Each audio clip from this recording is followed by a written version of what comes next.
আমার বোনরা শুনছে তো? বিবাহিত ভাইরা শুনছেন তো? তোমরা অবিবাহিতরা শুনছো তো? আমি তোমাদেরকে আজকে এমন এক গল্প শোনাচ্ছি গতকালের, যেটা তোমার সারা জীবনের শিক্ষণীয় হতে পারে। আর আজকের দিনে আমি বিলিভ করি, যদি আমি এরপর আর একটা বক্তব্য না দিই, একটা হাদিস, একটা আয়াত না বলে যদি ওয়াখির দাওয়ানা আলহামদুলিল্লাহি রাব্বিল আলামিন বলে চলে যাই, আমার এখানে আসা সার্থক। যদি তোমরা বুঝতে পারো আমার কথা, তোমরা মনোযোগ দিয়ে শোনো।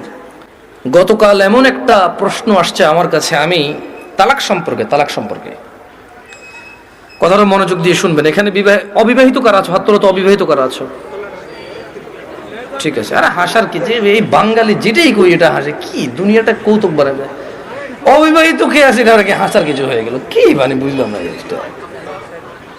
এইটাও হাসার কিছু? ভাই আমি এখানে বললাম যে অবিবাহিত কারা আছে, সবাই হাসা শুরু করতে, মানে কি কি কয় শরম পাইছে? আপনাকে বলছে ওরা শরম পাইছে? কে বলছে? জবাব দিয়েছেন কি এখানে? আপনার তো জবাব তো ঠিক হয় না ওদের পক্ষ থেকে। ওরা তো বলে না ওরা শরম পাইছে। ওদের কাছে মনে হয়েছে হুজুর এখন কৌতুক করবে। বিবাহিত যারা আছো হাত তোলো তো। মাশাআল্লাহ, তোমাকে বসেন। তো আমি তেমন কখনো ব্যক্তিগত বিষয়ে তেমন বলি না মাহফিলে, এটা আপনারা অনেকে হয়তো জানেন যারা আমাকে চেনেন। গতকাল আমার কাছে এক প্রশ্ন আসলো তালাক বিষয়ে। আমি বেশিরভাগ সময় অ্যাভয়েড করি তালাক বিষয়ে প্রশ্ন। এমনিতে আমি নর্মালি কোনোদিন কোনো ফতোয়া দিই না। যখন নতুন বাংলাদেশে আসছিলাম আমি সৌদি আরব থেকে, তো আরো অনেক ছোট ছিলাম, রক্ত অনেক গরম ছিল, তখন আমি বিদআত শিরক এগুলো নিয়ে প্রায় ফতোয়া দিতাম, আর অনেক ভেজাল লাগতো। সত্যি কথা, আল্লাহ আমাকে আশ্রয় দিয়েছে। এখন আমার উস্তাদরা বড়রা যারা আছে তারা আমাকে বললো যে জামশেদ তুমি ফতোয়া দিও না, কোরআন সুন্নাহ থেকে মানুষকে তুমি আহ্বান করো, ভালোর দিকে ডাকো, মন্দর দিকে নিষেধ করো। আল্লাহ তোমাকে যতটুকু তৌফিক দিয়েছে। ফতোয়া অনেক বিস্তর বিষয়, অনেক সিচুয়েশনের উপরে ফতোয়া চেঞ্জ হয়। দেখা যায় একই বিষয়, মানে সাবজেক্ট এক, পরিস্থিতিতে দুই রকম অ্যান্সার হয়। তো তোমার এখনো সেই প্রজ্ঞা যদি না হয় তুমি দিও না, আর প্রজ্ঞা হলে দিও। তা আমি ওনাদের কথা চিন্তা করেছি যে আমার সেই প্রজ্ঞা হয়নি যে আমি দিব। কারণ এখানে হানাফিরা বলে যে একসাথে 3 তালাক দিলে হয়ে যায়, আর শাফি হাম্বলিরা বলে যে যতবারই তালাক দেয় একবার। এখন যারা হানাফি নিজেদেরকে বলে ওনারাও কিছু দলাইল পেশ করে, আর যারা শাফি মালাকি আছে বা আহলে হাদিস সালাফি আছে তারাও সূরা বাকারার মধ্যে যেমন আত-তালাকু মাররাতান, তালাক 2 বার, মানে 2 দফায়, এভাবে দিয়ে বলে। তো আমি চিন্তা করছি এটা বড়দের বিষয়। কার বিষয়? এটা আমার ম্যাটার না, আমার এত জিম্মেদারি নেওয়ার এখনো অতটুকু যোগ্যতা হয়নি। তো বেশিরভাগ তালাকের যখন প্রশ্ন আসে, আমি বড় বড় আলেম যাদেরকে চিনি, যেমন আমি সৌদি আরবে ছিলাম, তাহলে বেশিরভাগ যাদেরকে আমি চিনি তারা মদিনা ইউনিভার্সিটির স্কলার। কেউ হাফার আল বাতান ইসলামিক সেন্টারের লেকচারার, কেউ রিয়াদ ইসলামিক সেন্টারের লেকচারার, কেউ আল আহসা ইসলামিক সেন্টারের লেকচারার সৌদি আরবে, যাদের সাথে আমার পরিচয় আছে খুব ছোটবেলা থেকে। আমি যাদেরকে চিনি, যারা আমাকে খুবই আদর করে। তো আমি যেটা করি, যখনই তালাকের মাসলা মাসাইল আসে, নর্মালি কোনো প্রশ্ন আসলে আমি জবাব দিই না, কিচ্ছু রিপ্লাই করি না। কারণ আমি জানি আমি ফতোয়া দিব না, আমি ইগনোর করার চেষ্টা করি। খুব সহজ থেকে সহজ প্রশ্ন আসলো দিতে চাই না, কাউকে না কাউকে ট্রান্সফার করে দিই। তো ওই একটা বোন মেসেজ লিখলো, আমি ওয়ালাইকুম আসসালাম দিয়ে লিখেছি আপনি যে কোনো প্রশ্ন লিখে করেন। তখন সে লিখে প্রশ্ন করলো যে তালাকের বিষয়। আমি বললাম যে আমি তালাকের বিষয়ে ফতোয়া দিতে জানি না, আমি একজন বড় আলেমের নাম্বার দিচ্ছি, আপনি ওনার সাথে কথা বলে আপনি জেনে নেন, হোয়াটসঅ্যাপে মেসেজ দিয়ে ওনাকে কল করিন, সমস্যা নেই। এখন উনি আমাকে একটা ভয়েস মেসেজ পাঠালো যে ওনার হাজব্যান্ড ওনাকে তালাক দিয়েছে 3 বার। এখন উনি নানা হুজুরের কাছে গিয়েছে যে উনি এখন এই স্বামীর ঘর করতে পারবে কিনা। ওনার স্বামী অনুতপ্ত, উনিও অনুতপ্ত। আমার বোনরা শুনছে তো? না, আমার বোনরা শুনছে তো? বিবাহিত ভাইরা শুনছেন তো? তোমরা অবিবাহিতরা শুনছো তো? আমি তোমাদেরকে আজকে এমন এক গল্প শোনাচ্ছি গতকালের, যেটা তোমার সারা জীবনের শিক্ষণীয় হতে পারে। আর আজকের দিনে আমি বিলিভ করি, যদি আমি এরপর আর একটা বক্তব্য না দিই, একটা হাদিস, একটা আয়াত না বলে যদি ওয়াখির দাওয়ানা আলহামদুলিল্লাহি রাব্বিল আলামিন বলে চলে যাই, আমার এখানে আসা সার্থক। যদি তোমরা বুঝতে পারো আমার কথা, তোমরা মনোযোগ দিয়ে শোনো। তো বললো যে আমি বেশ কিছু হুজুরের কাছে যতটুকু আমি আমাকে বলেছে যে আমি আহমদুল্লাহ হুজুরকে মেসেজ করেছি, উনি রিপ্লাই করেনি। আমি আজহারি হুজুরকে মেসেজ করেছি, রিপ্লাই করেনি। আমি আব্দুর রাজাক বিন ইউসুফ হুজুরকে মেসেজ করেছি, উনি রিপ্লাই করেনি। আমি কুয়াকাটা হুজুরকে মেসেজ করেছি, রিপ্লাই করেনি। আপনি জামশেদ মজুমদারের ফেসবুকে মেসেজ করেছি, রিপ্লাই করেননি। এর মধ্যে কেউ রিপ্লাই দেয়নি।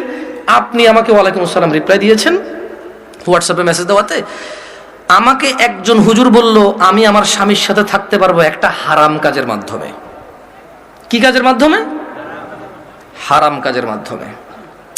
আমি চিন্তা করলাম, হুজুর যদি বলে হারাম কাজের মাধ্যমে থাকতে পারে, তাহলে হুজুর নিজে তো এটাকে হারাম বলছে, জিনিসটা কি? তখন আমি বোনকে আর সাহস করে কিছু না বলে আমি শেখ মুস্তাফিজুর রহমান বিন আব্দুল আজিজ আল মাদানী হাফিজাহুল্লাহ, উনি সৌদি আরবে হাফারুল বাতান ইসলামিক সেন্টারে ছিল,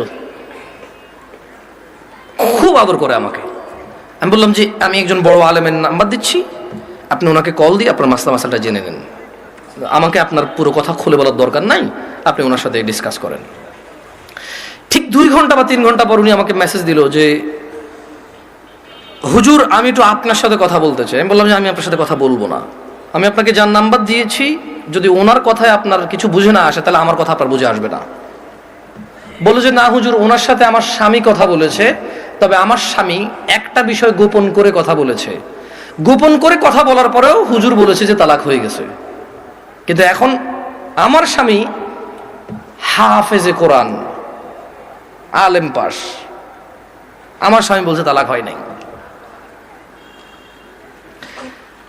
আমি বললাম যে ওকে, আপনি শেখকে কল করে বলেন যে আপনার স্বামীটা গোপন করেছে। বলে যে আমি ভয় পাচ্ছি ওনাকে কল দিতে, কারণ আমার স্বামী কথা বলেছে, উনি আবার কি মনে করে। আমি বলছি উনি কিচ্ছু মনে করবে না, আমি ওনাকে ফোন দিচ্ছি, আপনি কথা বলেন। ভদ্রমহিলা কথা বলবে না। তখন জোহরের টাইমের সময় হয়েছে, আমি ফোন দিলাম। এবার মানে আমার একটু মেজাজ খারাপ হয়েছে। কি খারাপ হয়েছে? মেজাজ খারাপ হয়েছে। ওই ভদ্রমহিলা আমাকে বারবার বলতে চেষ্টা করতেছে যে আমার একটা বাচ্চা আছে, যদি এখন আমরা স্বামী স্ত্রী আলাদা হয়ে যাই আমার বাচ্চাটার কি হবে? কনসার্ন কোথায়? বাচ্চা। আমি কল করলাম, কল করে বললাম আপনি তালাক হয়েছেন বা হন নাই, আমি কি এরকম কিছু বলছি? বলে যান না। আমি বললাম ধরে নেন আপনার স্বামী আপনাকে তালাক না দিয়ে যদি গলা একটা কোপ দিত, আপনার গলাটা কাটতো কিনা? বলে যে কাটতো। আমি বললাম তালাক দিল, তালাক হবে। এবারে হুঁশে দিছে না বেহুঁশে দিছে, রাগ করে দিছে না আদর করে দিছে, মজা করে দিছে নাকি দুষ্টামি করে দিছে, এইটা ম্যাটার না। আপনার স্বামী যদি আপনাকে 5 তলা বিল্ডিং থেকে রাগ করে অথবা রাগ না করে হাসি মুখে অথবা দুষ্টামি করে যদি আপনাকে ধাক্কা দিত, আপনি কি পড়তেন 5 তলা থেকে? বলে যে পড়তাম। তাহলে আপনার কেন মনে হচ্ছে না যে আপনার স্বামী আপনাকে রাগের মাথায় তালাক দিলে হবে না? রাগের মাথায় ধাক্কা দিলে যদি 5 তলা থেকে পড়ে আপনার হাত পা ভেঙে যায়, মরার সুযোগ থাকে, মরে যেতে পারেন আপনি, এরকম সম্ভাবনা থাকে, তাহলে কেন আপনার স্বামী আপনাকে তালাক দিলে তালাক হবে না? মানতে অসুবিধা কোথায়? যে আল্লাহ আপনার এই স্বামীকে কবুল বলার পরে ওর সাথে থাকা বৈধ করেছে, সে আল্লাহই তো 3 তালাক পরিপূর্ণ হয়ে গেলে থাকাটা অবৈধ করেছে। যিনি আপনাকে এর সঙ্গ দেওয়ার জন্য বৈধ করেছে, আপনি মেনেছেন সেটা, উনি যখন অবৈধ করেছে সেটা মানছেন না কেন আপনি? প্রবলেম কোথায় আপনার? আপনার বাচ্চা? যদি আপনার হাজব্যান্ড কালকে অ্যাক্সিডেন্ট হয়ে মারা যায়, মৃত্যুর পর আপনার হাজব্যান্ডকে নিয়ে আসতে পারবেন জীবিত করে? না। যদি আপনি মারা যান কালকে, আপনার এই বাচ্চা কি মাহারা হবে না? হবে। ওকে, আপনার দুইজনই উভয় মারা গেলেন, কোন অ্যাক্সিডেন্টে বাচ্চাকে রেখে গেলেন, বউ জামাই গেলেন কোথাও ঘুরতে বা ডাক্তার দেখাইতে, অ্যাক্সিডেন্টে 2 জন মারা গেলেন, আপনার এই বাচ্চা থাকবে কিনা? বলে থাকবে। তো তখন আপনাকে কি ফিরাইতে পারবে কেউ মৃত্যু থেকে? না। তা আপনি কেন আল্লাহর বিধান মানতে এত অসুবিধা হচ্ছে যদি পরিপূর্ণ তালাক হয় আপনার? আমি বললাম শেখকে কি প্রশ্ন করেছে? বলে যে ও আমাকে বিয়ের পরে, মেয়ের বয়স মাত্র 18 বছর, ওয়াল্লাহ ভাই আমি কথা বলতাম না, আমাকে ভয়েসে বলেছে যে ভাই আমার বয়স মাত্র 18, আমার একটা বাচ্চা আছে, আমার স্বামী খুব বদমেজাজি, আমাকে তালাক দিয়েছে, এখন ও অনুতপ্ত থাকতে চাই। কত বছর বয়স মেয়ের? শুধু 18, একটা বাচ্চার মা।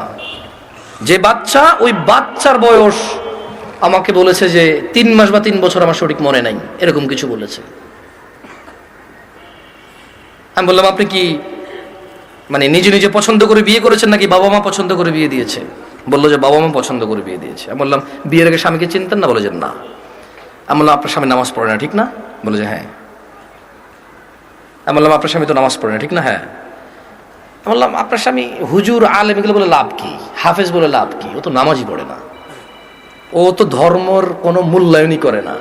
ও আপনাকে তালাক দেয় আবার রাখে, আবার তালাক দেয় আবার রাখে, আবার তালাক দেয় আবার রাখে, এখনো আপনাকে রাখতে রাজি আর আপনি ওর কাছে থাকতে রাজি।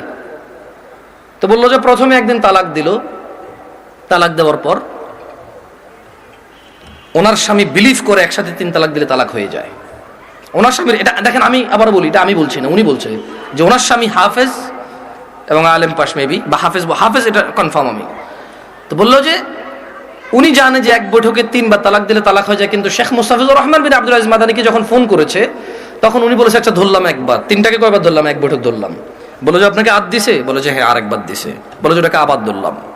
বলে যে আদ দিছে? বলে যে সে গোপন করছে, কিন্তু সে একদিন আমাকে বলছে তোমাকে আমি তালাক দিলাম, তুমি যাচ্ছ না কেন? এই কথাটুকু শেখের কাছে সে গোপন করেছে। কি করেছে? শেখ নাকি তখন প্রশ্ন করেছে আপনি যদি হানাফি মাসলাকের হন, জীবন যদি হানাফি বিধান অনুযায়ী চলেন, আর আপনার স্বামী নিজে যেহেতু হাফেজ বা আলেম, ও তো এটা জানে যে এক বৈঠকে 3 বার দিলে হয়ে যাচ্ছে। আর কোরআন সুন্নাহ অনুযায়ী যদি আপনি শাফি মালিকের দিকে আসেন, সেই ক্ষেত্রে ওনারা এক বৈঠকে যতবারই দেয় কয়বার ধরে? একবার। তো বলো যে অনেক সময় আমরা ফতোয়া দেই যে ঠিক আছে, মানে আপনি হানাফি কোনো বড় বিজ্ঞ আলেম থেকে মাদ্রাসা থেকে ফতোয়া নিয়ে ওনারা লিখিত ফতোয়া দেয় কি সেটা আপনি জেনে নেন। মানে তালাক নিয়ে তেমন কেউ ভেজাল করতে চায় না, কারণ মারামারি কাটাকাটি হয়ে যাবে, বোঝেন নাই, মিছিল মিটিং হয়ে যাবে। এক গ্রুপ বলবে তালাক হয়ে গেছে, আরেক বলবো হয় নাই, বলবে যে জানা করতেছে ও হুজুরের কথায়। ভাই এটা বিশাল বড় একটা প্রবলেম, বুঝছেন না বোঝেন নাই? সত্যি আমার পক্ষে সলভ করা সম্ভব না। তখন আমি ওই বোনকে বললাম যদি আপনার তালাক হয়ে যায় চলে যান, ইদ্যত পালন করে কোথাও বিয়ে বসে যাইয়েন, আর পরবর্তী স্বামীর যত্ন নিয়েন করে দিয়েছে। তো আমি মহিলাকে বললাম যে আপনার তালাক হয়েছে বা হয় নাই ফটো দেওয়ার আমার যোগ্যতা নাই, আপনি যদি মনে করেন আপনার স্বামী গোপন করেছে শেখের সাথে, তালাক একবার তালাক দিছে যেটা গোপন করেছে, আপনি ওনার সাথেই কথা বলেন। তো আমি আমার বোনদেরকে বলবো, বোন ও আচ্ছা, আমি ওই মেয়েটাকে এতটুকু বললাম যে যেই ছেলে আপনাকে 3 বার তালাক দিল, 3 বার, আপনার কাছে কেন মনে হয় ও 4র্থবার দিবে না? আবার আপনার কাছে কেন মনে হলো যে ও 4র্থবার দিবে না?